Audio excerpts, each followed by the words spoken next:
मित्रांनो, आजच्या व्हिडिओमध्ये आपण शिकणार आहेत मराठी भाषेचा उगम व व्याकरण। आपण मराठी भाषेची एक सिरीज चालू केलेली आहे, त्याच्यातला हा पहिला दिवस।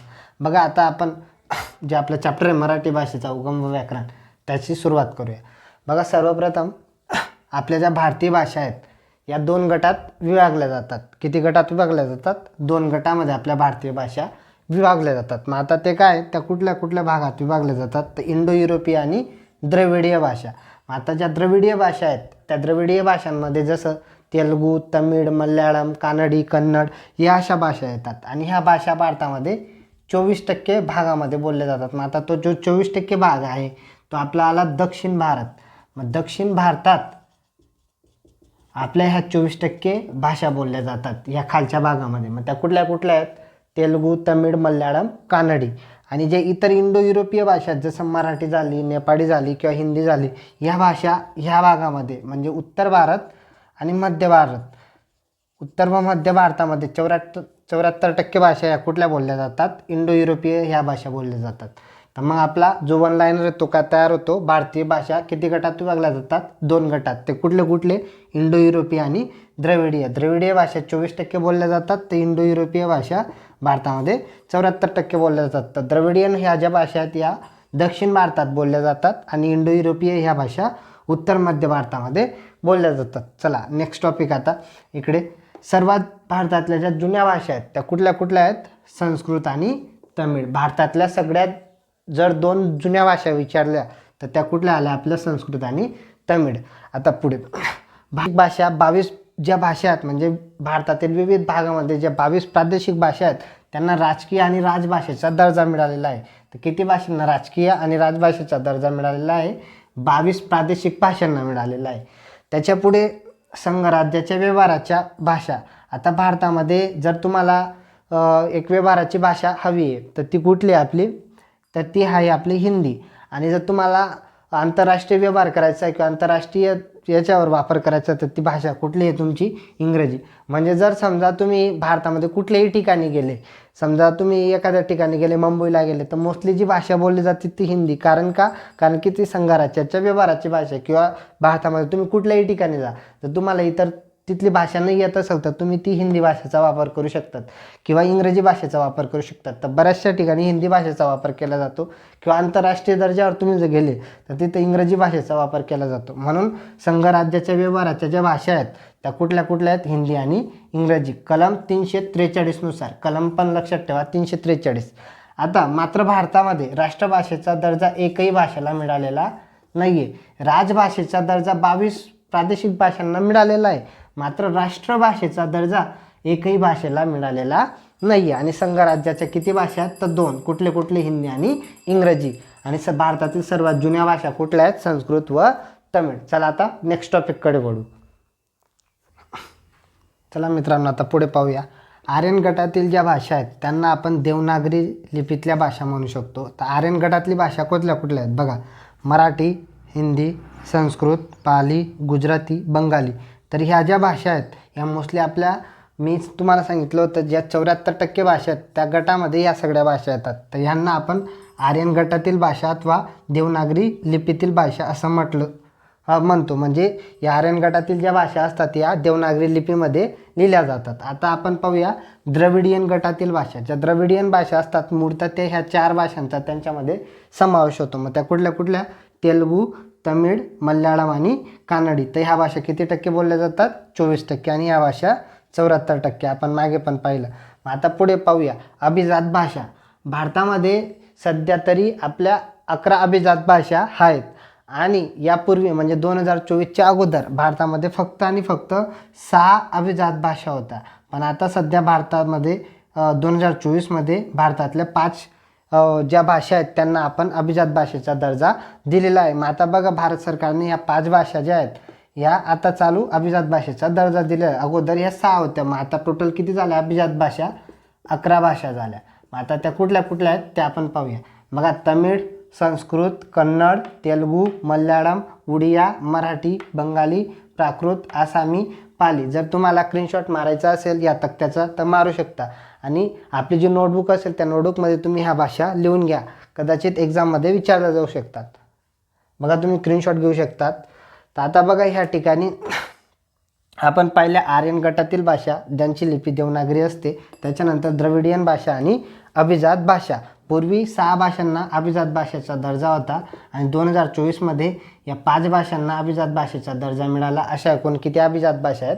तर 11 अभिजात भाषा सध्या भारतात आहेत. अभिजात भाषा म्हणजे काय की जी भाषा सर्वात जुन्या आहेत, ज्यांच्या लेखन संपदा खूप जास्त आहे, त्यांना आपण अभिजात भाषा असं म्हणतो. आता बघा आपण पुढील टॉपिक पाहूया. चला मित्रांनो, आता पुढचा टॉपिक पाहूया. मराठी भाषेचा जो विकास आहे तो संस्कृत आणि प्राकृत या 2 भाषांकडून झालेला आहे. त्याच्यानंतर आता पुढे पहा भाषा. भाषा म्हणजे नेमकं काय? तर भाषा म्हणजे विचार व्यक्त करण्याचे साधन. जर आपल्याला प्रश्न आला की भाषा म्हणजे काय, तर भाषा म्हणजे विचार व्यक्त करण्याचे साधन. बोलणारा व ऐकणारा यांना जोडणारा पूल म्हणजेच भाषा. त्याच्यानंतर आता बघा आपण या ठिकाणी पाहिलं की भाषा म्हणजे काय? विचार व्यक्त करण्याचं साधन. तुम्ही समोरच्या व्यक्तीसोबत बोलतायत तर तुम्ही बोलताना काय वापरणार? भाषा वापरणार. म्हणजे काय? विचार व्यक्त करतात तुम्ही काहीतरी, तर विचार व्यक्त करतात तर त्याच्यासाठी जे साधनचा वापर होतो ती म्हणजे आपण भाषा. काहीतरी बोलूनच आपण विचार व्यक्त करतो. मग बोलणारा म्हणजे आपण बोलतोय, बोलणारा आणि ऐकणारा समोरचा व्यक्ती आपल्याला ऐकतोय, तर यांना जोडणारा पूल काय असतो? तर तो पूल म्हणजेच भाषा. म्हणजे समोरच्या आपण काहीतरी बोलतोय आणि समोरचा व्यक्ती काहीतरी ऐकतोय, तर त्यांना जोडण्याचं काम कोण करतं? भाषा. आता पुढे भाषा ठराविक कालावधी व प्रदेशानुसार बदलते. बघा आपल्या भारतामध्ये जर तुम्ही गेले तर बऱ्याचशा भाषा बोलल्या जातात. मग त्या काय? प्रदेशानुसार भाषा वेगवेगळ्या बोलतात. आता महाराष्ट्रामध्येच तुम्ही वेगवेगळ्या भागामध्ये जर गेले तर बऱ्याचशा वेगवेगळ्या भाषा आपल्याला पाहायला मिळतील. त्याचप्रमाणे कालावधीनुसार बघा पूर्वी जो कालावधी होता म्हणजे पूर्वी जो काळ होता तर त्या काळामध्ये प्राकृत व संस्कृतचा वापर जास्त प्रमाणात केला जायचा आणि जसा जसा काळ गेला तशी तशी भाषा बदलत गेली आणि आता सध्या आपण पाहणार तर हिंदी आणि मराठी या भाषांचा वापर जास्त प्रमाणात होतो. तर आता बघा पुढे पाहूया आपण मराठी भाषेचे उगमस्थान. आता मराठी भाषेचं उगमस्थान, मराठी भाषा कशी निर्माण झाली? तर मग मराठी भाषा कशी निर्माण झाली? संस्कृत व प्राकृत ह्या 2 भाषांपासून मराठी भाषा निर्माण झाली. तरी मराठी भाषेमध्ये बरेचसे इतर पारिभाषिक शब्द पण असतात. मराठी भाषेचं उगमस्थान कुठून झालेलं आहे? संस्कृत व प्राकृत या 2 भाषांपासून. तसंच मराठी भाषेचा विकास पण संस्कृत व प्राकृत या 2 भाषांपासून झालेला आहे. आता पुढे पहा लिपी म्हणजे काय? आता बघा पुढचा भाग आहे लिपी. लिपी म्हणजे आपण ज्या खुणांनी लेखन करतो त्याला आपण काय म्हणतो? लिपी. जसं आपण बघा इंग्रजीची लिपी आहे ABCD ह्याप्रमाणे, ही काय एक लिपी आहे. तसंच आपण आ क ख, तर हे शब्दांचं लेखन जे करतो ही काय आली? आपली लिपी आली. मग आता लिपी म्हणजे आपण ज्या खुणांनी लेखन करतो त्याला आपण लिपी असे म्हणतो. मग आपली जी लिपी आहे ती कुठली आहे? तर आपली लिपी आहे देवनागरी लिपी. म्हणजे मराठी भाषेची लिपी देवनागरी लिपी आहे आणि देवनागरी लिपी असून ती डावीकडून उजवीकडे लिहितात. बघा आपण जर असं उभं राहिलो तर आपली ही आली डावी साईड आणि ही आली उजवी साईड. तर आपण काय करतो? डावीकडून उजवीकडे लिहितो. कुठल्या भाषेला? आपली मराठी भाषेला डावीकडून उजवीकडे लिहितो. त्याचप्रमाणे देवनागरी लिपीत अक्षरांवर आडवी रेष मारली जाते. आता बघा या ठिकाणी मी आडवी रेष नाही मारलेली.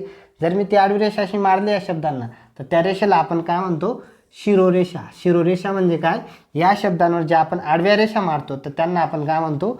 शिरोरेषा असं म्हणतो. म्हणजे आपल्या शब्दांवर ज्या रेषा मारल्या जातात आडव्या रेषा त्यांना आपण काय म्हणतो? शिरोरेषा म्हणतो. चला एकदा परत आपण रिव्हिजन मारून घेऊ. मराठी भाषेचा विकास कुठून झाला? संस्कृत आणि प्राकृत या भाषेपासून. भाषा म्हणजे काय? विचार व्यक्त करण्याचे साधन. बोलणारा व ऐकणारा यांना जोडणारा पूल. तसेच भाषा ही ठराविक कालावधीनुसार व प्रदेशानुसार बदलते. मराठी भाषेचं उगमस्थान, मराठी भाषेचं उगमस्थान कुठून झालं आहे? संस्कृत आणि प्राकृत या 2 भाषेपासून. त्याच्यानंतर लिपी. लिपी म्हणजे काय? आपण ज्या खुणांनी लेखन करतो त्याला आपण काय म्हणतो? लिपी.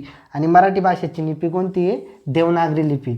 आणि ती देवनागरी लिपी डावीकडून उजवीकडे लिहितात.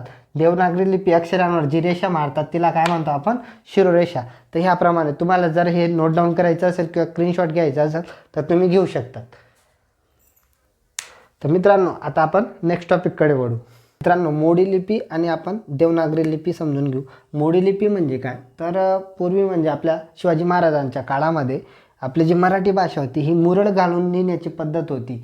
तर त्यावेळेस मुरड घालून लिहिण्याची पद्धतला आपण मोडी लिपी असं म्हणतो. म्हणजे आपली देवनागरी लिपी मुरड घालून लिहिण्याची पद्धत होती, तर त्याला आपण काय म्हणतो, मोडी लिपी म्हणतो. आणि मोडी लिपीलाच दुसऱ्या भाषेमध्ये धावलिपी म्हणतात.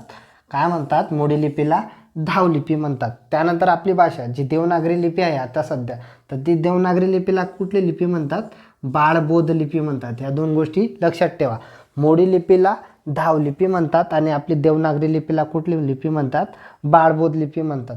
मग आता पुढे पहा, प्रत्येक ध्वनीला स्वतंत्र चिन्ह आहे आपल्या मराठी भाषेमध्ये. म्हणून आपली देवनागरी लिपी किंवा आपली मराठी भाषा काय आहे, परिपूर्ण आहे. देवनागरी लिपीमध्ये प्रत्येक जे काही ध्वनी आहे त्या प्रत्येक ध्वनीला काय आहे, स्वतंत्र चिन्ह आहे. म्हणून आपली जी मराठी भाषा आहे किंवा देवनागरी लिपी आहे ती काय आहे, परिपूर्ण आहे. पुढे पहा, मातृभाषा. मातृभाषा म्हणजे काय, जी भाषा आपण आपल्या घरामध्ये बोलतो.